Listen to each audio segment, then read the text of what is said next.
おはようございます。阿部義俊です。今撮影しているのは、カメラは例によってシグマの FPL で、レンズはライカの、僕が持っている古い、ライカのエルマーの 35mm の F3.5 をつけています。過去にも何度かこんな感じで喋る動画の中で使ったことのあるレンズなんですけど、前に撮った時よりも多分写り的には少しシャープになっていて、それは前に撮った時には開放の F3.5 で撮っていて、今回は多分 F5.6 前後ぐらいまで少し絞って撮ってます。なのでちょっとシャープに写ってるかなと思います。で、そうですね、このちょっとエルマーの話なんですけど、この間買ったこのライカの、M11P にそのライカのエルマーの 35mm の F3.5 をつけて奥さんと一緒に、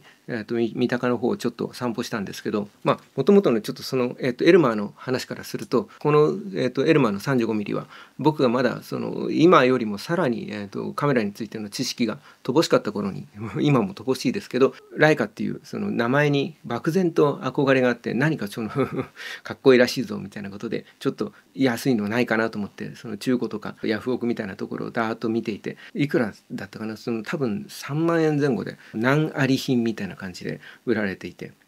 それでその当時でもそれでもなんかこんな昔のレンズなのに高いなみたいなことを思いながら、今考えるとだいぶ、お値打ち価格というかいい買い物したと思ってますけど、でもその、安く買って、で古いレンズについての知識もそのあまりなかったんで、漠然とそれがその古いレンズのライカの古いレンズのなんていうかな、標準的な写りなんだろうと思って、その頃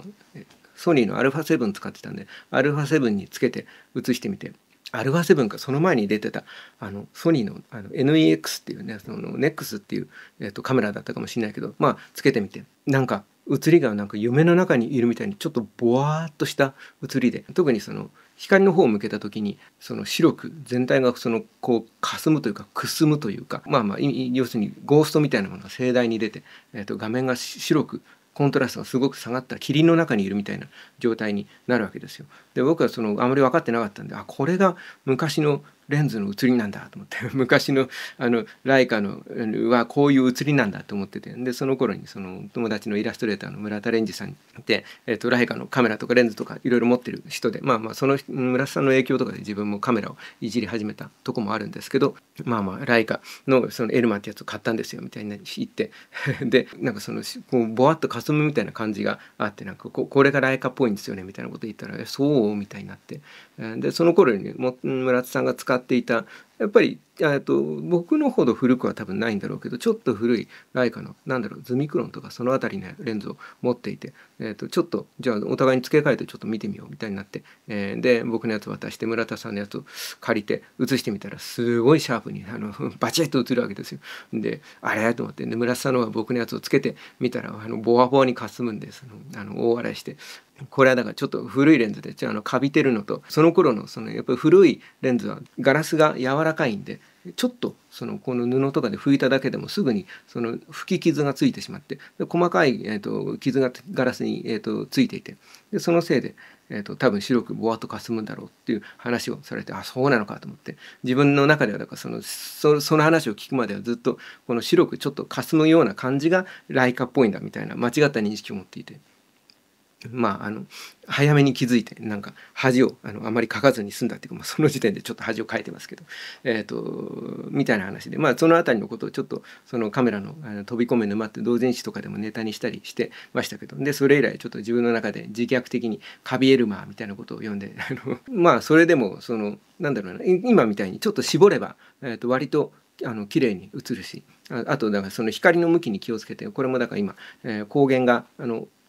レンズの方に直接光がバチッと入らないように、ちょっとライトの位置を工夫したりして映せば、このぐらいには映って、で逆に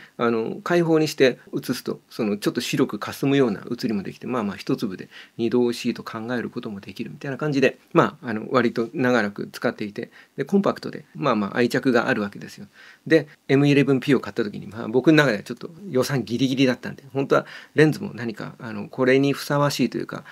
最新の性能のレンズとやっぱり組み合わせてこそのM11 だったりするんで、と思ったんだけど、予算ギリギリだったんで、ちょっとそれは次にちょっと大きな仕事した時にでも、また買おうかなと思って、で今ここにつけてるのは全然関係ないロシアの M42 マウントの多分ミールっていうレンズだと思うんですけど、本当はだからここにつけて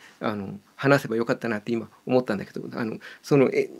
ルマーで撮影したくなっちゃって今カメラの方にくっつけちゃったんで今ここについてないですけど、まあそのエルマーの 35mm の F3.5 をつけてこの間奥さんと、三鷹の方ちょっと買い物ついでに散歩して、で写真を何枚かバチャバチャと撮って、最初のうちはまだやっぱこいつの撮影に慣れていないのと、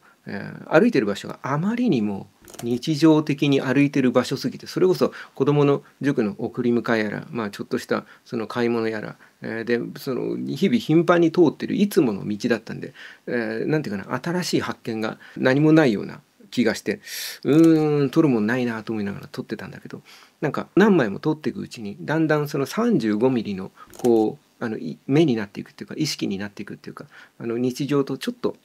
違うところに目がいったり、カメラ越しにファインダー越しにこう覗いてる、ことがなんか楽しくなってきたり、でやっぱりレンジファインダーなんかいいなと改めて思ったのは、やっぱりここで、覗き込んでいる時のなんかこう液晶で見てる時よりもやっぱり特別な体験をしてるっていうか、なんか没入感があるっていうか、まあ面白いわけですよ。で、そんなことを考えながら、撮っていたんだけど、その時はおおむね5.6までは絞ったのか。そうそう F5.6 まで一応開放で撮るとまたボワボワになっちゃうなと思って、5.6まで絞って、まあその絞りはもうそのままいちいち変えていると奥さんも隣歩いてるし、あまり長くこう立ち止まっちゃうと良くないかなと思って、絞りは固定にして、まあ、目につくものを片っ端から取っていくみたいな感じでちょっと歩いてみてと、なんだろうな、そのあまりにもありふれた自分の中ではだからその特別感の何もない場所だったんだけど、そのエルマーで撮ってみると何かそのちょっと違う見え方がしたりしてだんだん面白くなってきて、その写真は本当に素人なんで言い悪いがちょっとわからないですけど、自分の中では何枚かうまく撮れたかなと思うようなものも出たりして、でそうなってみるとなんかこのエルマーの 35mm がめちゃくちゃいいレンズに思えてきて、昔ではもうカビエルマーみたいなこと言って本当にごめんなさいという感じなんですけど、なんだろうな、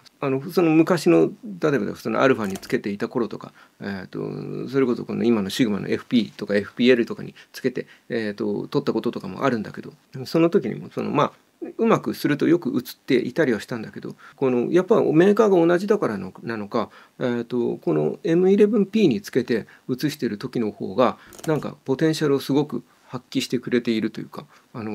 一段ちょっといいレンズになったみたいな、なんかねいい写りをして、何枚かその写真をここ見せながらいきますけど、なんだろう、モノクロにして現像した空と鉄塔と電線みたいな写真とか、本当になんだろうな、その僕がよく言う自分の中のライカのイメージとして、非常に線が細くてだけどその弱々しい感じじゃなくて、エッジが立つものに関しては非常にその部分が鋭角にピリッとなんかこう清潔感があるような感じで、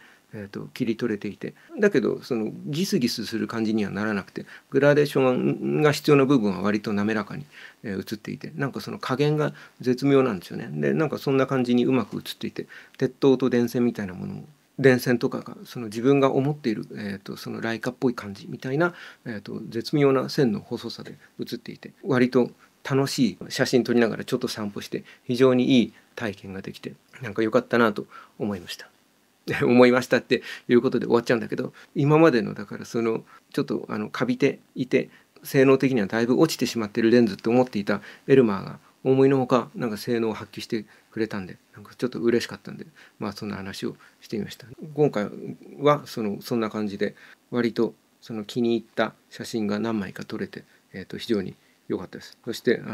M11P も買ってみて非常に良かったです。やっぱりなんかその同じメーカーのなんかだからこそ出る何か相性の良さみたいなのがあるのかなってちょっと感じましたね。あとはだからコーティングが剥げてきちゃってるズミタールとかいくつかまだ